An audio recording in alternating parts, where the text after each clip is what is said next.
Hear ye, dear listeners.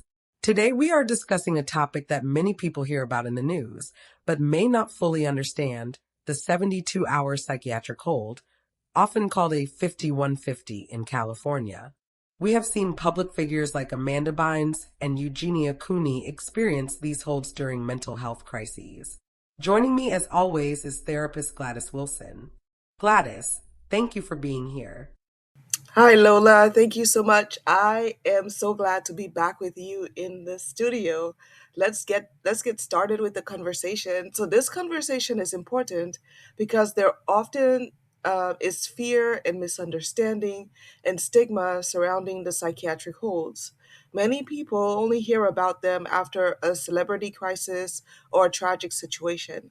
But these holds are designed to protect life and stabilize individuals during mental health emergencies. Let us begin with Amanda Bynes. Many people remember her from movies like She's the Man and her Nickelodeon career.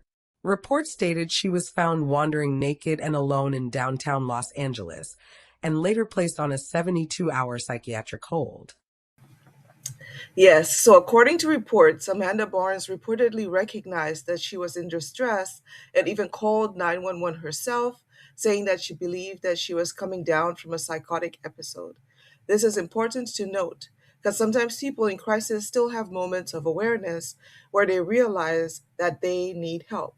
So once authorities and mental health professionals evaluated her, they determined that she met the criteria for what California calls the 5150.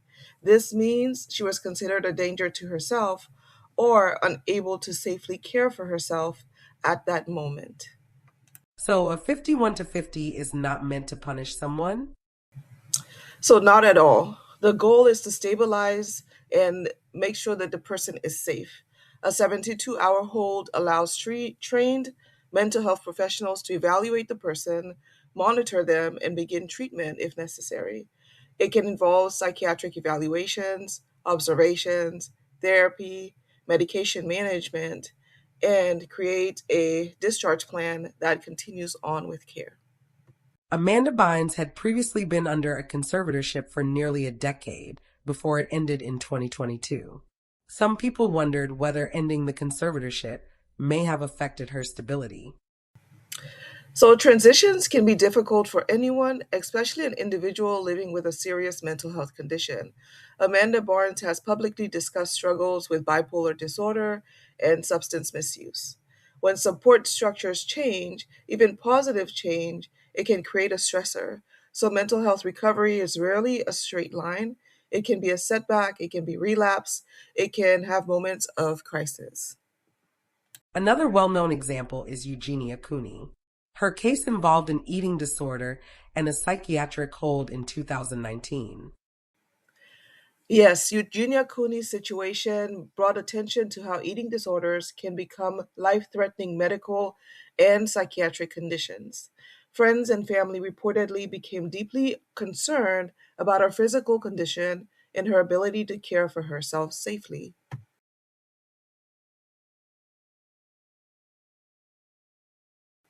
In many states, including California, a psychiatric hold can occur if someone is considered gravely disabled due to their mental health. In Eugenia's case, concerns reportedly centered around the severe malnutrition and refusal for treatment. She later described the experience as frightening and traumatizing. Yes, and that reaction is very real. Even when intervention is medically necessary, involuntary treatment can feel terrifying to people experiencing it. Imagine being confused, scared, or mentally unwell and suddenly finding yourself in a hospital environment with limited control over your choices. This is why trauma informed care matters. Mental health professionals should approach people with dignity, compassion, and respect whenever possible. After the hold, Eugenia entered treatment and later discussed refeeding syndrome during her recovery. Yes, refeeding syndrome is a dangerous medical complication that happens when nutrition is reintroduced too quickly after severe malnutrition. Recovery from eating disorders involves both physical and psychological healing. It is not simply about eating more food, The body and brain both require careful treatment and monitoring. Now, many listeners may wonder, how can a family member or loved one seek help if someone is in crisis? So, that is one of the hardest positions for a family to be in. Generally speaking, a loved one cannot simply sign someone into a psychiatric hold without evaluation. Mental health professionals or law enforcement officers typically must assess the person directly. The criteria usually involves one or more of these concerns. The person is a danger to themselves, the person is a danger to others, or the person is unable to care for their basic needs due to mental illness. This could include some suicidal behavior, severe psychosis, threats of violence, extreme self neglect, or medically unstable connections to psychiatric condition. So there must be evidence of immediate danger? Correct. So mental health holds are serious legal conditions. Professionals usually need, recent or observable behavior, not just suspicion or worry. The purpose is not to control people. The purpose is emergency intervention when safety is at risk. What happens during those 72 hours? So that's a really good question. So the individual is usually taken to a hospital where a team will evaluate them. That team includes a psychiatrist, nurses, social worker, therapist, and other medical staff. During the hold, they may conduct psychiatric interviews, assess for suicide or violent behavior, monitor medical stability, become or should I say begin, I'm sorry, medications if applicable, create a treatment plan for discharge, and then connects the person to outpatient services or inpatient treatment. So sometimes the person may be released after that 72 hours if they show that they are stable, and other times they may agree to voluntary treatment. In some severe services, professionals may seek an extended involuntary hospitalization through the legal system. People often fear these holds because of stigma or stories they have heard online. Yes, while some people have had painful experiences, we must also remember that psychiatric intervention can save lives. Families are often acting out of desperation, fear, and love. The ideal situation is early intervention before crisis escalates to a point where an involuntary hospitalization is necessary.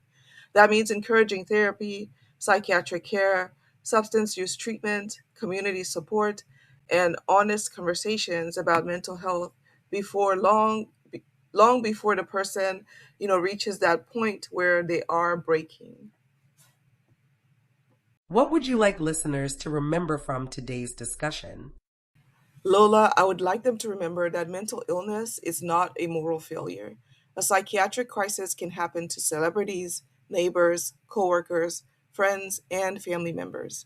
Behind every headline, there's a human being who deserves compassion. A 72-hour hold is not about punishment or shame. It is typically the best thing to do when there is an emergency. It is a tool meant to preserve life, stabilize suffering, and often open the door to recovery.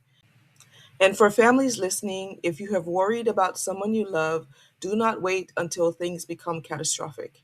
Reach out for help early. Crisis lines, therapists, doctors, and mental health professionals exist because no one should have to face these struggles all alone.